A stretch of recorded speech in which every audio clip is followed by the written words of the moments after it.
এখানে কি চাও? এবার টার্ন, উল্টা করো, ওই যে কেবলা, কেবলার মালিক আল্লাহর কাছে চাও, তিনি দিবেন।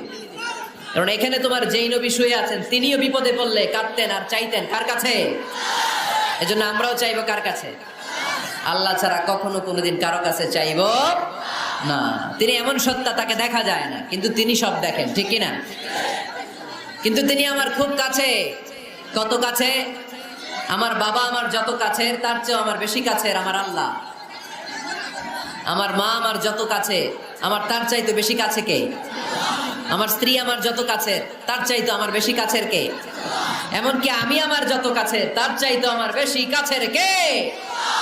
এজন্য রব্বুল আলামিন বলেন, وَإِذَا سَأَلَكَ عِبَادِي عَنِّي فَإِنِّي قَرِيبٌ أُجِيبُ دَعْوَةَ الدَّاعِ إِذَا دَعَانِ فَلْيَسْتَجِيبُوا لِي وَلْيُؤْمِنُوا بِي لَعَلَّهُمْ يَرْشُدُونَ।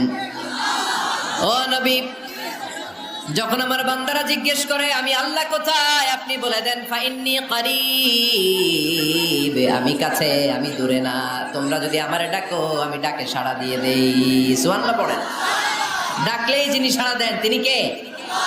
আল্লাহ বললেন তিনি কাছে। আরেক আয়াতে বললেন আমি সবচেয়ে কাছে। আল্লাহু আকবার। ওয়া নাহনু আকরাবু ইলাইহি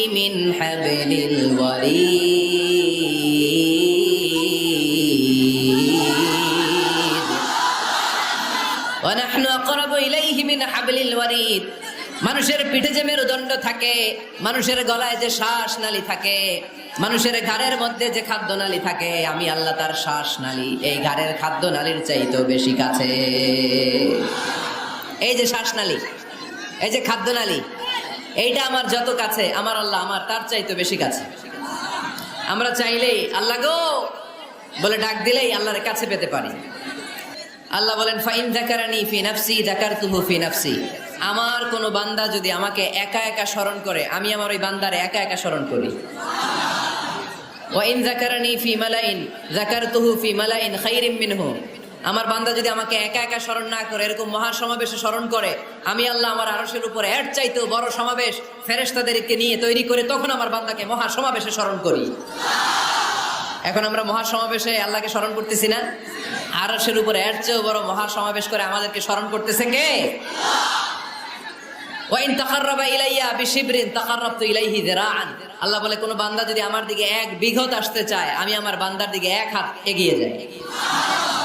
ওয়াইন তাকাররাবা ইলাইয়া যিরাআন তাকাররাবতু ইলাইহি বাআন। আমার বান্দা যদি আমার দিকে এক হাত আসতে চায়, আমি আমার বান্দার দিকে দুই হাত এগিয়ে যাই। ওয়াইন আতানি ইয়ামশি আতাইতুহু হারওয়ালা। আমার বান্দা যদি আমার দিকে আস্তে আস্তে হেঁটে হেঁটে আসতে চায়, আমি আমার বান্দার দিকে দৌড়ে দৌড়ে যাই। তার মানে আল্লাহকে কাছে পাওয়া সহজ না কঠিন? আমরা আল্লাহর কাছের বান্দা হতে চাই কি চাই না? সবাই চান। তা আওয়াজ এত ছোট কেন? আমরা আল্লাহর কাছের বান্দা, পেয়ারা বান্দা, নৈকট্য প্রাপ্ত বান্দা হতে চাই কি চাই না? চাই। আজকের এই চমৎকার রজনীতে আমরা জেনে যাব কিভাবে আল্লাহর কাছের বান্দা হওয়া যায় কোরআন এবং সুন্নাহর আলোকে। কোরআনকে যদি আমরা জিজ্ঞেস করি কোরআন কিভাবে আল্লাহর নৈকট্য প্রাপ্ত বান্দা হওয়া যায়, কোরআন বলে সেজদায় লুটিয়ে পড়ো, আল্লাহর নৈকট্য প্রাপ্ত বান্দা হয়ে যাও। সুবহানাল্লাহ পড়বেন না? সেজদায় নত হও, অশ্রু ছাড়ো, প্রভুর শরণে হৃদয় গাড়ো। সেজদায় নত হও, অশ্রু ছাড়ো, প্রভুর শরণে হৃদয় গাড়ো। প্রাণ ঢেলে সব ব্যথা বলো প্রভুকে, বলো প্রভুকে। রাত কি কেটে যাবে ঘুমে অলসে, রাত কি কেটে যাবে ঘুমে অলসে। তুমি কি জানবে না তোমার নিজেকে, প্রভুকে। রাত কি কেটে যাবে ঘুমে অলসে। আলহামদুলিল্লাহ পড়েন। কোরআন আমাদেরকে বললো সেজদায় লুটিয়ে পড়ো, আল্লাহর কাছে চলে যাও। সোজা প্রশ্ন সোজা উত্তর। কোরআনকে জিজ্ঞেস করলাম কেমন করে আল্লাহর কাছে যাওয়া যায়? কোরআন বলল একেবারে সোজা, সেজদায় লুটিয়ে পড়ো, আল্লাহ তোমার কাছে টেনে নিবে। ওয়াসজুদ ওয়াক্তারিব, সূরাতুল আলাকের শেষ আয়াতের শেষাংশে আল্লাহ আমাদেরকে শিখিয়ে দিলেন কেমন করে আল্লাহর কাছে যাওয়া যায়। আল্লাহ বলেন ওয়াসজুদ ওয়াক্তারিব।